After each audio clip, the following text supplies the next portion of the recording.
उधर अमेरिका के राष्ट्रपति ट्रंप और यूक्रेन के राष्ट्रपति जेलेंस्की में हुई तीखी बहस के बाद दोनों देशों के नेता एक बार फिर मिलने के लिए तैयार हो गए।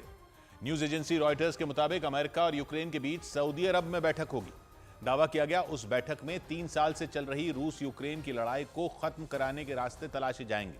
इससे पहले अमेरिका ने रूस के साथ भी सऊदी अरब में ही शांति वार्ता की थी और अब यूक्रेन के साथ भी बातचीत की तैयारी कर ली। अमेरिका और यूक्रेन की बैठक की खबर ने हर किसी को चौंका दिया, क्योंकि व्हाइट हाउस में ट्रंप और जेलेंस्की के बीच हुई कहासुनी के बाद यूक्रेन और अमेरिका में टकराव के हालात बन गए। गुस्से से आग बबूला हुए डोनाल्ड ट्रंप ने तो यूक्रेन को दी जा रही सैन्य मदद पर भी रोक लगा दी थी। इतना ही नहीं, उन्होंने यूक्रेन के साथ खुफिया जानकारियां साझा करने से भी मना कर दिया था। ट्रंप के इन फैसलों ने यूक्रेन ही नहीं बल्कि उसके मददगारों की भी धड़कनें बढ़ा दी। आशंका जताई गई कि अमेरिका पाला बदलकर कहीं रूस के साथ न चला जाए। हालांकि ऐसा हुआ नहीं। ट्रंप ने भले ही यूक्रेन की मदद पर रोक लगा दी, लेकिन वो जंग को खत्म कराने के अपने इरादे से हटे नहीं।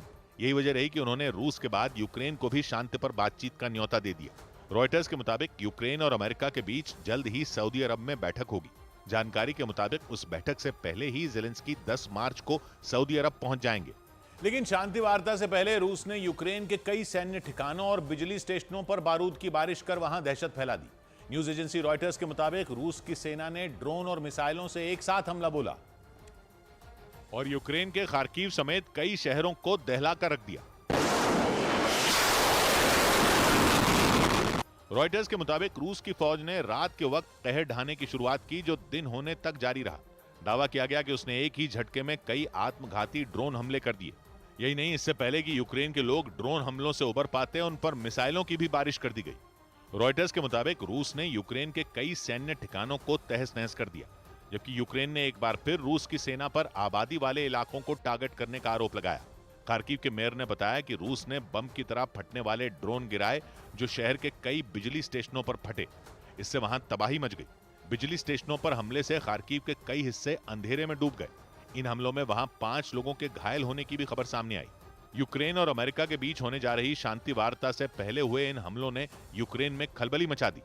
उधर अमेरिकी राष्ट्रपति डोनाल्ड ट्रंप से मिल रही धमकियों के बीच हमास ने इजरायल को चेतावनी दे डाली। हमास ने साफ किया कि वो सीज फायर पर बातचीत से पीछे नहीं हटना चाहता, लेकिन जरूरत पड़ी तो उसके लड़ाके एक बार फिर इजरायल पर पूरी ताकत के साथ पलटवार करेंगे।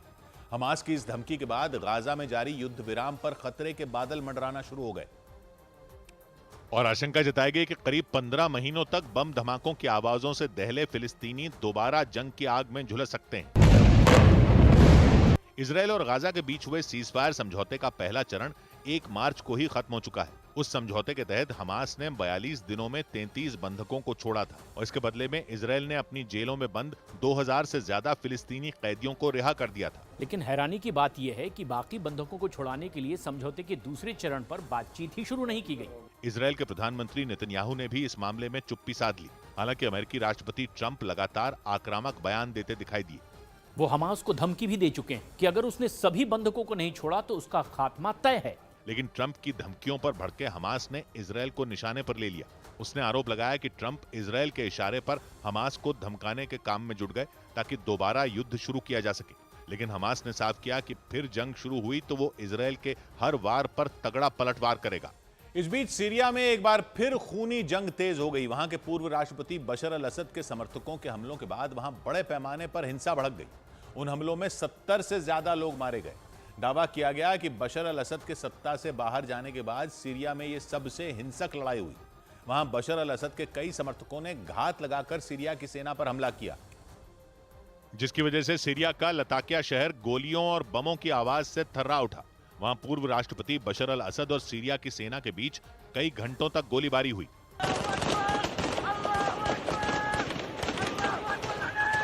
अचानक शुरू हुई इस फायरिंग से अफरा तफरी मच गई। सड़कों से गुजर रहे लोग अपनी जान बचाने के लिए इधर उधर भागते दिखाई दिए। बाद में सीरिया की सेना ने भी जोरदार जवाबी कार्रवाई की। खबर है कि इन हमलों में सीरिया की सेना के जवानों के अलावा बशर अल असद के कई समर्थकों की भी मौत हो गई। इसके बाद सीरिया की सरकार ने लताकिया समेत सभी शहरों की सुरक्षा बढ़ा दी। जगह जगह वहां की सेना ने पेट्रोलिंग भी शुरू कर दी। इसकी एक तस्वीर अलेप्पो शहर से भी सामने आई। वहां सीरिया की सेना की कई गाड़ियां सड़कों पर गश्त लगाती नजर आईं। सीरिया में इन हमलों को बशर अल असद के सत्ता से बाहर जाने के बाद सबसे बड़ा हमला बताया गया और इसलिए माना गया कि सीरिया की सत्ता छोड़ने के बाद भी पूर्व राष्ट्रपति बशर अल असद ने हार नहीं मानी। पिछले साल दिसंबर महीने में सीरिया में विद्रोही संगठनों ने मिलकर बशर अल असद को सत्ता से बेदखल कर दिया था। इसके बाद उन्होंने रूस में शरण ले ली थी।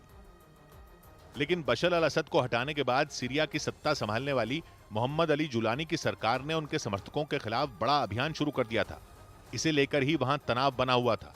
इस बीच मौका पाते ही पूर्व राष्ट्रपति के समर्थकों ने सबसे बड़ा हमला कर दिया।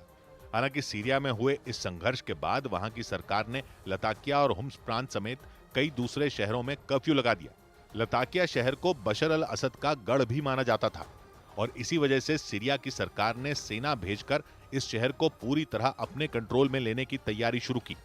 यही नहीं, वहां सेना पर हुए हमले के बाद कुछ इलाकों में हेलीकॉप्टरों से बम बरसाए जाने की भी खबर सामने आई। यानी सीरिया की सेना ने जवाबी कार्रवाई में कोई कसर नहीं छोड़ी। माना जा रहा है कि वहां की सरकार को यह डर है कि बशर अल असद अपनी सल्तनत को वापस छीनने के लिए हर दांव आजमा